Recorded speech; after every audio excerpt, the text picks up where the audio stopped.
On a perdu l'habitude d'être au portant. Ça faisait une semaine qu'on était un peu pas souvent, et puis là, d'un seul coup, on s'est retrouvé sous ce fil avec effectivement pas mal de grains, du vent qui est rentré. Et donc, bon, il faut reprendre un peu nos habitudes pour la glisse. Voilà. Donc, écoute, ça va, il fait beau, là, en glisse, ça descend, et puis surtout, j'ai l'impression qu'il y a quand même moins d'écart de vitesse que hier, où c'était assez démoralisant. Je pense que j'étais pas dans le bon couloir, là, ça tournait en faveur de ceux qui étaient un peu plus dans le nord-ouest. Et donc, j'ai perdu pas mal de milles hier. Et puis, c'est parti par devant, comme souvent c'est le cas à cet endroit-là. Écoute, voilà, donc j'ai l'impression que l'hémorragie de milles c'est un peu ralenti, quoi, même si ce matin, à mes surprises, n'est pas forcément des bonnes à chaque classement. Mais bon, voilà, tout va bien. Écoute, la grande nouvelle, c'est que j'ai réparé l'hydrogénérateur. J'étais un peu emmerdé avec ça, parce que c'est un peu diagonal pour arriver jusqu'aux Antilles. Donc, écoute, ça a l'air de bien marcher, ça.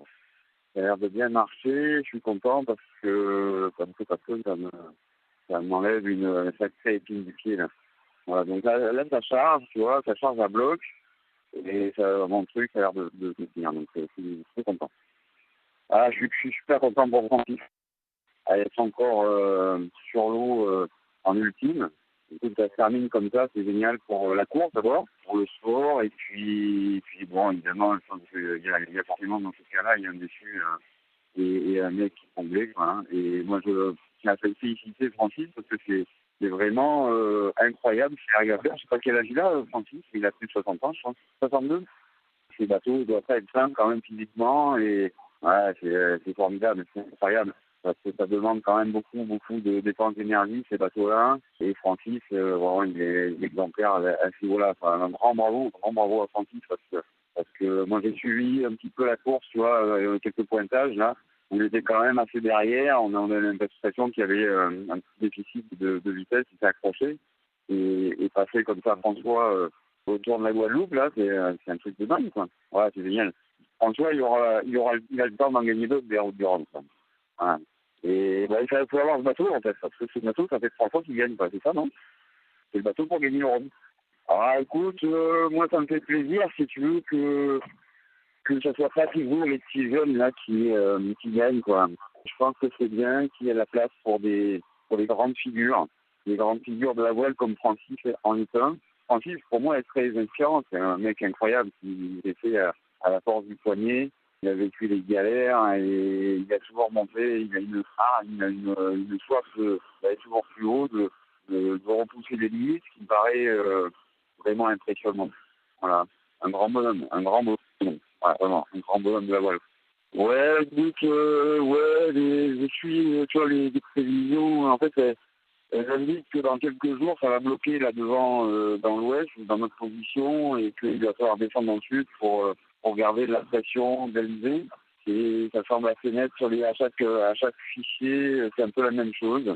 Donc, il y a un moment, il va falloir investir là dans le sud.